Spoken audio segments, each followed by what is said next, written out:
Welcome. Thank you for taking the time. This is Carrot Juice, a place where we have a fun, real, and relevant conversation.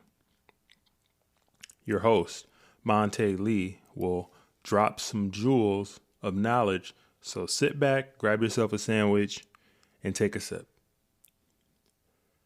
Today, I want to get right into what I've been thinking about and what's been going on in my mind leading up to this show.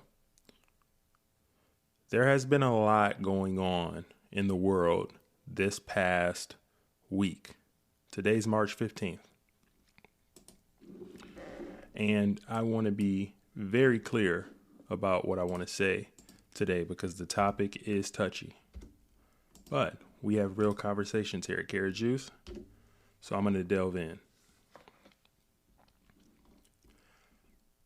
Today we're going to be talking about the royal family and as well Charlie Hebdo. I'm not French, so pardon my French. And this isn't a joking matter. This article came across my news feed when I was scrolling through TMZ. I browse TMZ from time to time, and a couple of days ago, I saw this posted on March 13th around 12:08 p.m., and this is according to TMZ. If you haven't seen what I'm talking about, I'm going to put a link to this article in the show notes. Before listening to what I'm about to say now, take a look at the show notes. Click on that, read the article, and see the image, and then come back to this. This is the title. QE2, referring to Queen Elizabeth II, kneels on Meghan's neck, referring to Meghan Markle, mocking George Floyd. In this cartoon depiction, you see a cartoon caricature of Queen Elizabeth kneeling on Meghan Markle's neck. And according to the article, what Meghan is saying is why Meghan left. No, what it's saying is Pourquoi Meghan quit Buckingham, which translates to why Meghan left Buckingham. There's a quote bubble coming from Meghan's caricature in this illustration as well that roughly comes out to because I couldn't breathe anymore. Anybody who has watched TV or just been alive in America within the past 4 months knows what this is depicting. This is depicting what happened in Wisconsin when Derek Chauvin, a police officer, kneeled on the neck of a black man, George Floyd, while someone recorded the incident. There were multiple officers standing by during this ordeal, and George Floyd was gasping for air while a police officer, Derek Chauvin, had his knee on the neck of George Floyd for over 8 minutes while he was crying out for his mom and screaming and pleading that he couldn't breathe. George Floyd, as we all know, succumbed to his injuries and died. And America responded. Black people responded. Young people responded. Old people responded. Heck, even other police officers responded and said that is wrong. Even if you disagree with how people protested, you cannot, with a clear conscience, agree that kneeling on the neck of an American citizen for 8 minutes when the person is not armed and not a threat to anybody is right. So, in this article by Charlie Hebdo, the satire publication, they were recreating that tragic moment in an awful attempt, according to the article, and I agree, in an awful attempt at a parody. The French magazine was using Queen Elizabeth as Derek Chauvin kneeling on Meghan Markle. This is in response to the interview that Meghan had with Oprah last week, where there were some bombshell revelations that the world got to know about the royal family and some sentiments that's been going through that organization. So there's a lot of publicity and media coverage, even more so than ever, around the royal family because of that interview. So, back on the topic with this, Charlie Hebdo, they just released a new edition of its weekly publication, and this was it, what I was just referring to. This is not a funny matter. There's nothing funny about what happened this past May to George Floyd, what he had to go through and endure, crying out for his mama while the life was being literally crushed out of him. It's not funny. I don't know what the editor, the people who have to do with the eyes that this has to see before it could be published. What is going on? What are they thinking? What are they doing?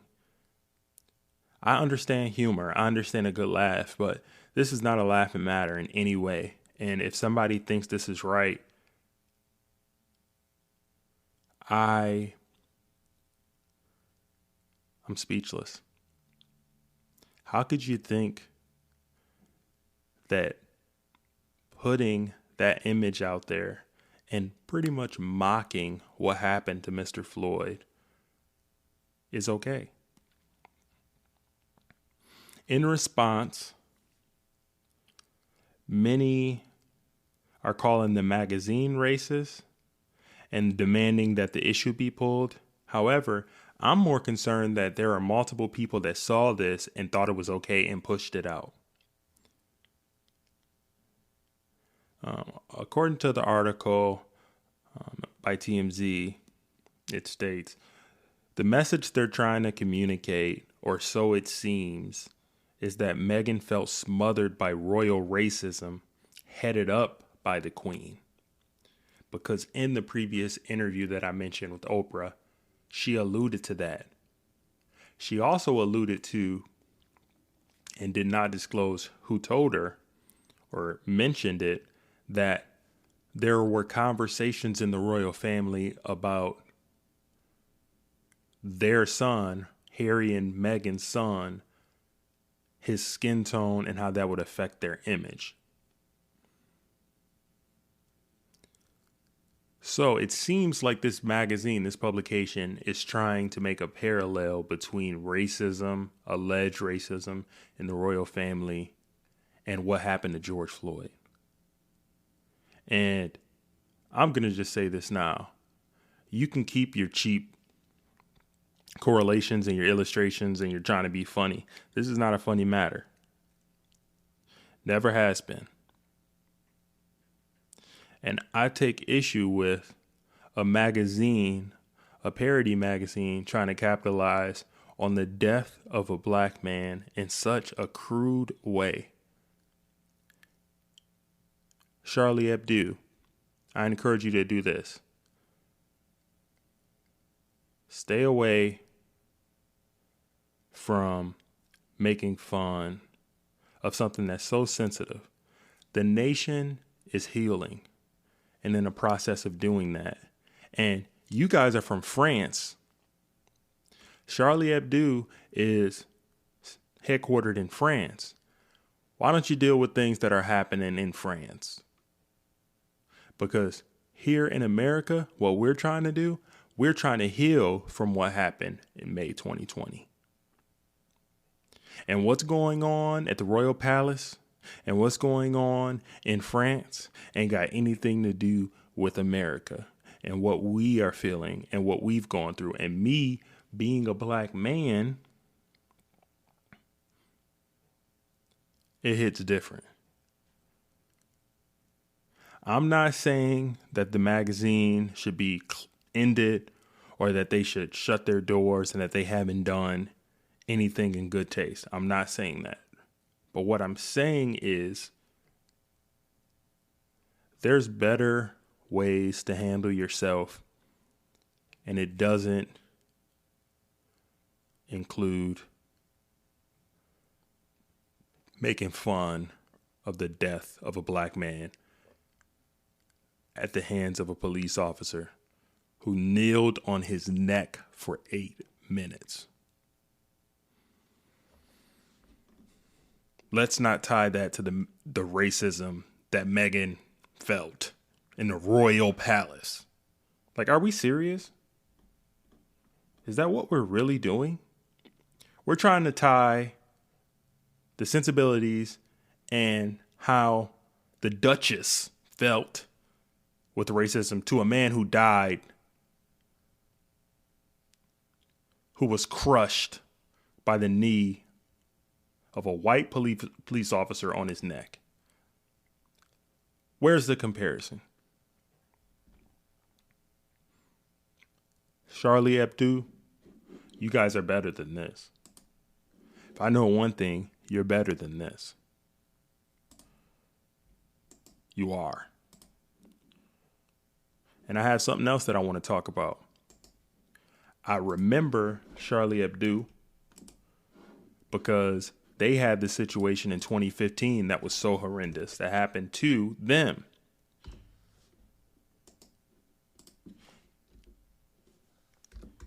Let me harken back to that. Back in January of 2015, did everybody remember this? From January 7th to the 9th, there was a gunman attack on Charlie Hebdo offices in Paris. According to an article by BBC.com, a black Citroen C3 drove up to the Charlie Hebdo building in Rue Nicolas Appert, and there were two masked gunmen dressed in black and armed with assault rifles got out and approached the offices. They burst into number 6 at that location before realizing that they had the wrong address, and then they moved down to another address down the road where the Charlie Hebdo offices were on the 2nd floor. When they were inside, they proceeded to shoot and kill multiple people. And while doing so, they killed 4 cartoonists and 3 editorial staff and a guest who was attending a meeting. All the while, the gunmen were shouting that they were avenging the Prophet Muhammad and yelling that God is great in Arabic while calling out the names of the journalists. This was all in response to a cartoon illustration where the radicals felt like they were defending the honor of Prophet Muhammad because of an illustration that was published by Charlie Hebdo.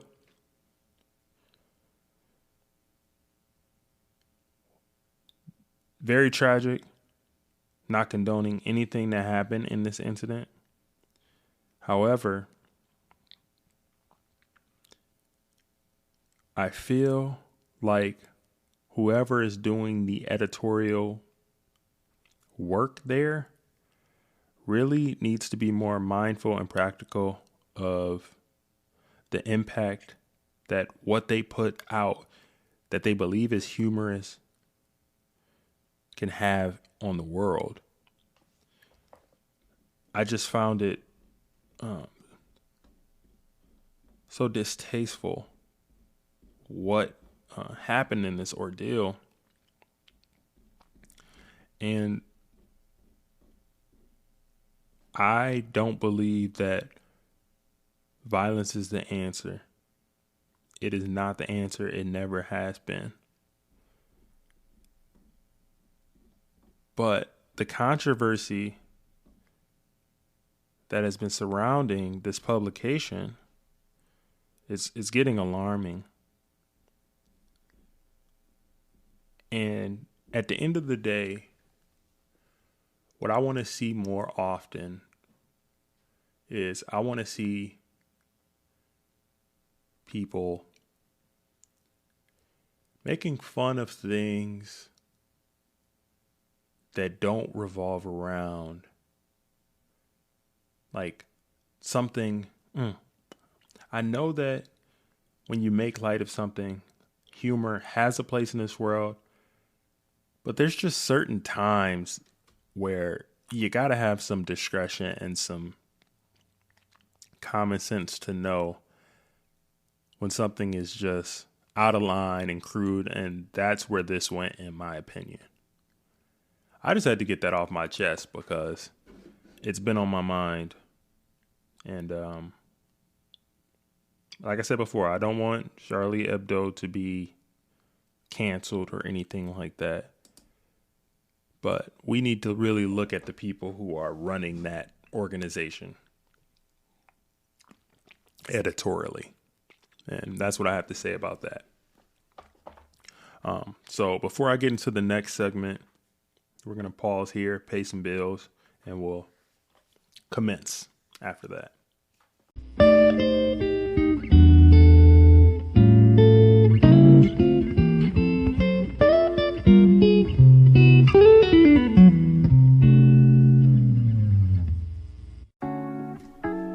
Thank you for listening to the Karat Juice podcast, and I want to let you know about one of our sponsors, Anchor. If you haven't heard about Anchor, let me tell you a little bit about it. First of all, it's free. You know I'm always about a deal, so that's a big plus right there. There are also creation tools in the app and in the software that allow you to record and edit your podcast right from your phone or computer. Anchor will also distribute the podcast for you so it can be heard on Spotify, Apple Podcasts, and many more platforms. You can make money from your podcast with no minimum listenership. It's literally everything you need to make a podcast in one place. Download the free Anchor app or go to anchor.fm to get started.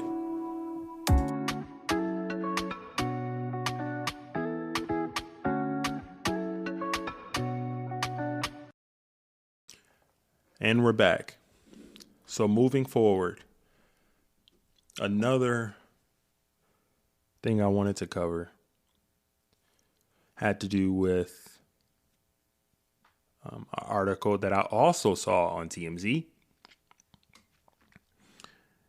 that was published on March 13th. And it goes a little like this. Let's get it pulled up here.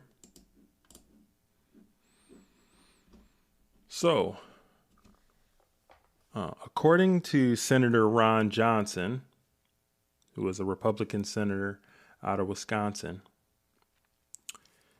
he was on a show recently. He was on, if I get this right,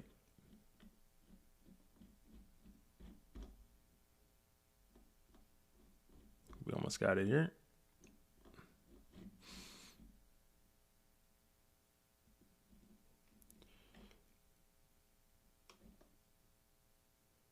Well, he's on the Joe Pag show. So he was on the Joe Pag show, and he had something very interesting to say. So Senator Johnson, he stated that he did not feel threatened at all during the failed coup attempt on January 6th because the rioters were true patriots. Rewind. The rioters were true patriots. But God forbid if the shoe was on the other foot, where Trump won and there was a Black Lives Matter Capitol protest.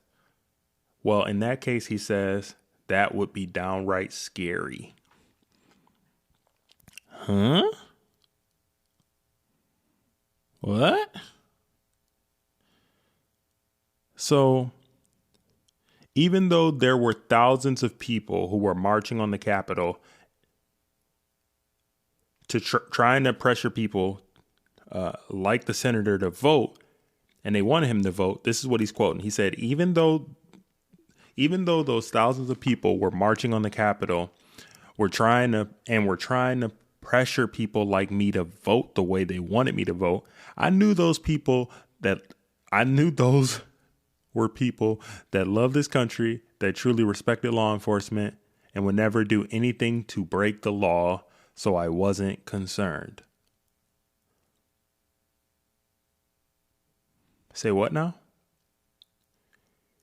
If I don't remember correctly, cops were beaten by protesters. I literally saw a video of cops being mauled and punched and, stepped on by rioters. These were not protesters. There were 140 of them injured, law enforcement, and one was killed. A law enforcement officer was killed in this incident. So how is that law enforcement? How is that law abiding? Like 2 + 2 is 4. I'll say that again. 2 + 2 is 4. 2 + 2 isn't true patriots.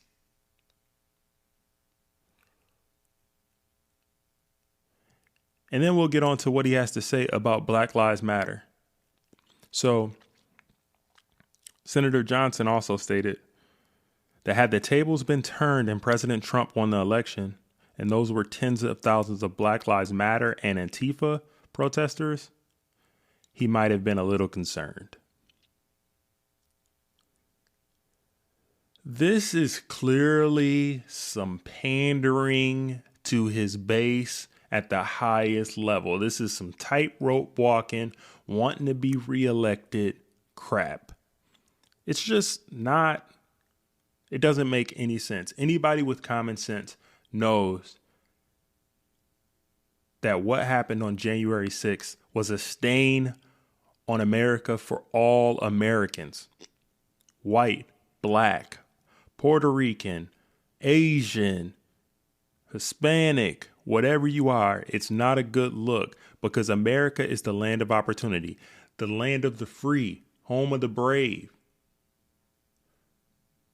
That's not what was displayed on January 6th. We are supposed to be the example for the world, for freedom, for democracy, for peaceful transfer of power. And that's not what happened.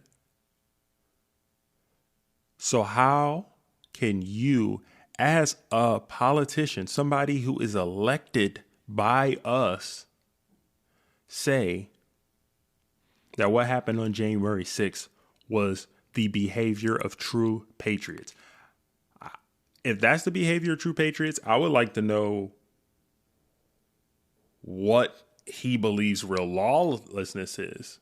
I don't believe lawlessness has anything to do with the color of your skin. The way this guy is talking, as long as somebody has a Trump hat on, they could slap him right upside his face and he would think it was raining. Piss on his face and he would think it was rain. How crazy you sound. Let's have some common sense, people. and realize that just because my skin is black doesn't mean I have any animosity towards you.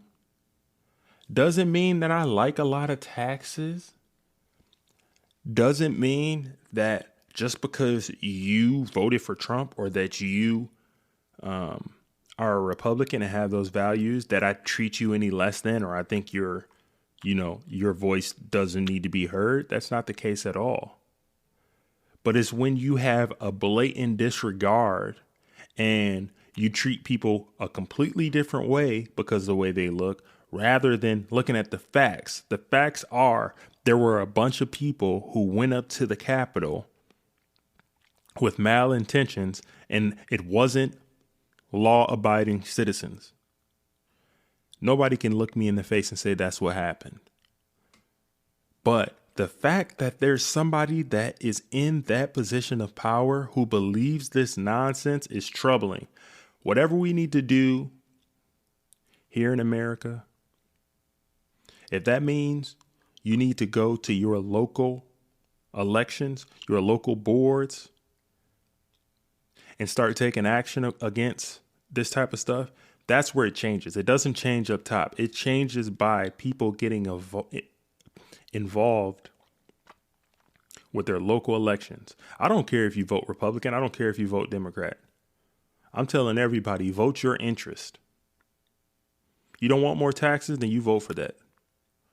You want to see immigration reform, you vote for that. But us as Americans, we need to start taking action. And we need to start being people that are not just complaining about what's going on and actually getting active and making something change. Enough of the excuses. Enough of the reason why I'm not where I'm at is because the man's holding me down. Or I don't get enough opportunities for that. That's bull crap. If you want something enough, you're going to go get it. And that's as simple as that. We got to stop being complacent, people. We got to stop allowing people to be in positions like that and express these views and nothing happen. What I'm saying is, it seems like this guy, Senator Ron Johnson, is going to try to run for election again. We need somebody to run up against him that has some common sense, whether they Republican or Democrat. Because we can't have delusional people in positions where they can legislate for our country. And that's what I got to feel about. That's what I feel about that.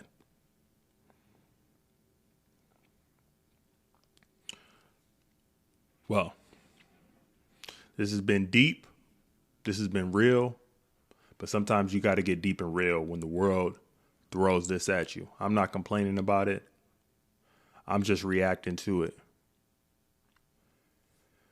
Okay, so moving forward, I got one more topic to discuss, and then we will close this show out after this message.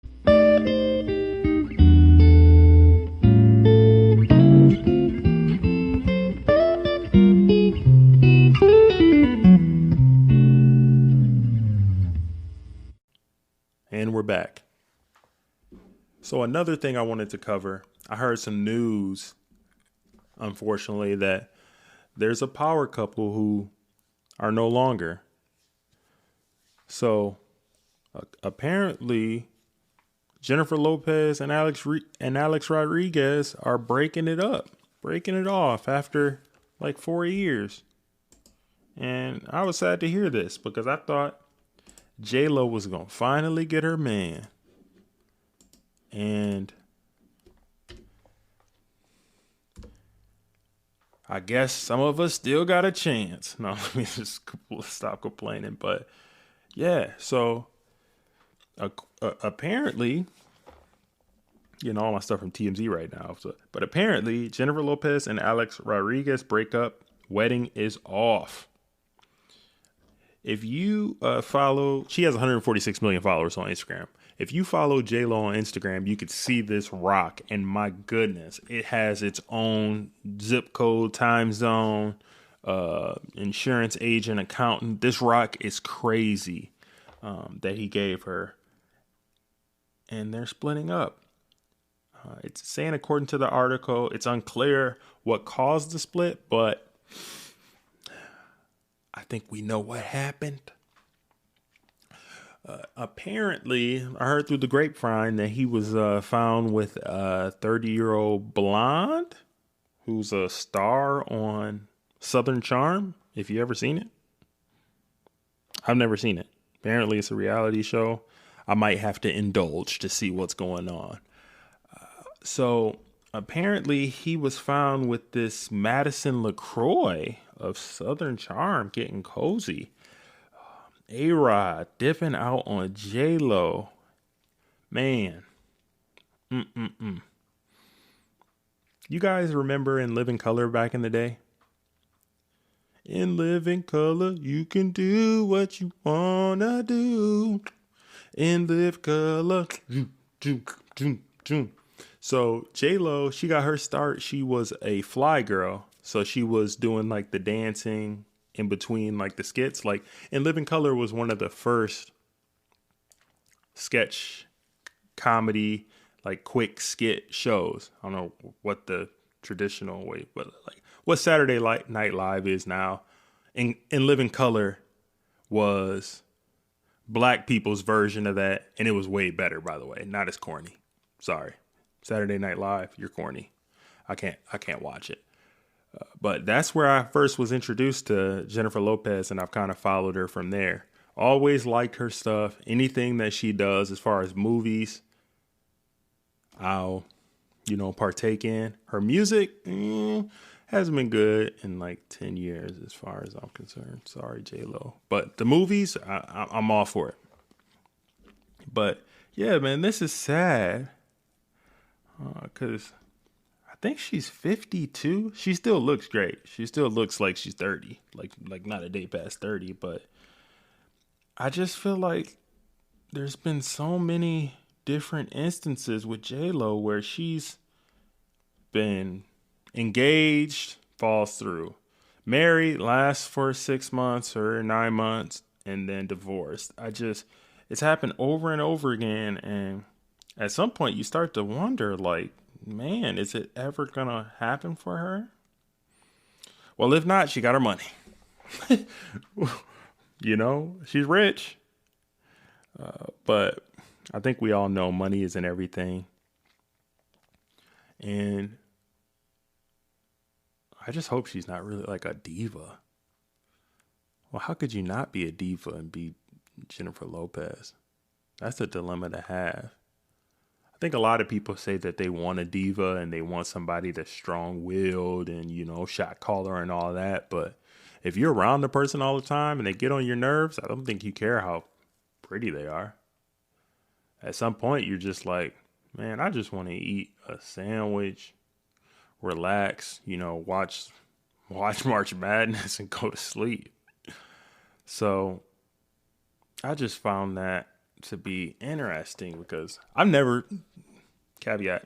liked Alex Rodriguez. I always thought he was just kind of too clean cut. Do you know what I mean? Like, you ever see a guy talk or just see the way he moves and he just seems like he's trying too hard? That's how I always felt about Alex Rodriguez. Like, he looks like he does his eyebrows. You don't think that's strange? That's kind of weird to me. A guy doing his eyebrows? Well, whatever floats your boat, man. So I wish them both the best moving forward. She still looks great. But JLo, you'll get over this. I'm pretty sure her DMs are about to be popping. And We'll leave it at that. I wanted to leave it with something a little light, which wasn't that light, but sometimes you got to have these episodes that are real, where it sparks a greater conversation. And I really do want to say this. It's not the world's responsibility to give you understanding. The world doesn't owe you anything just because you're in it. If you want to do anything, you have to be willing to put in the work, to master your craft, to get feedback and take constructive criticism, and live with the outcomes from there. You are not, going to be given anything in life. But that's the beauty in life, because when you finally do get something, it's going to feel that much better that you work for it. I'm willing to delay gratification for the long haul. I enjoy doing this. I enjoy speaking. I enjoy getting my thoughts across in a way that I hope is, comprehensible, that's concise, where you can understand that it's real, it's not fake and contrived. That's what I'm here for at the end of the day. And if I can reach one person and help them to get some perspective from all of this, that's what I'm here for. I always say, I'm just honing and sharpening my craft each time I do one of these episodes. And eventually, things will be exactly where they need to be. I'm willing to delay gratification because I believe in myself and I believe that what I can do. And that comes from a life of not having everything. I didn't have everything growing up. And I'm so grateful for that now, that I wasn't granted everything, because it's given me that chip on my shoulder and the mentality to work. I enjoy working. I don't complain when I have to go into the office and get some things done. I thrive in that. I thrive with adversity. And I think that's come from things that have happened in my life, being laid off multiple times, having to go do direct sales. I did direct sales before. I went and knocked door to door and sold. And to do that, you got to have a backbone. To do that, you have to be willing and able to have somebody tell you no every single day. I got told no and doors slammed in my face multiple times. But because of that, no situation seems weird to me. I could just talk to people straight up real. And that's what I try to get across in every interaction I have with people. Because so many people, I feel like in today's day and age, are just kind of walking through life, laissez-faire. Some people, they go through their whole life and they're on a phone texting most of their life. That's no real life. So I encourage you to start working on your personal development. Meditation is good. Reading about different things that interest you. I've always been into reading. I love documentaries. I love to listen to audiobooks. I've already talked about this before. Just growth. Because if I'm constantly learning and I'm constantly growing, I'm becoming a better version of myself each and every day. And it's my goal to get better by 1 degree each and every day. If you do that, there's nothing you can't do in time. So I'm going to let you go with that. Oh, quote for the day. To hell with circumstances, I create opportunities. Bruce Lee. And that's been another episode of Carrot Juice. Please like and subscribe. Anything you can do, leave a review, please. It helps out a lot. Give me some feedback on some topics you guys want me to cover. I'm going to post the links to some of the articles that I talked about in this as well. And make sure that you go to that Anchor feed and you leave me a voice message so that I could get some feedback from you guys. Because like I said before, I want this to be interactive. So with that being said, love somebody, eat something good, hug somebody, and I'll see you guys in the next one, or speak to you guys in the next one. Peace.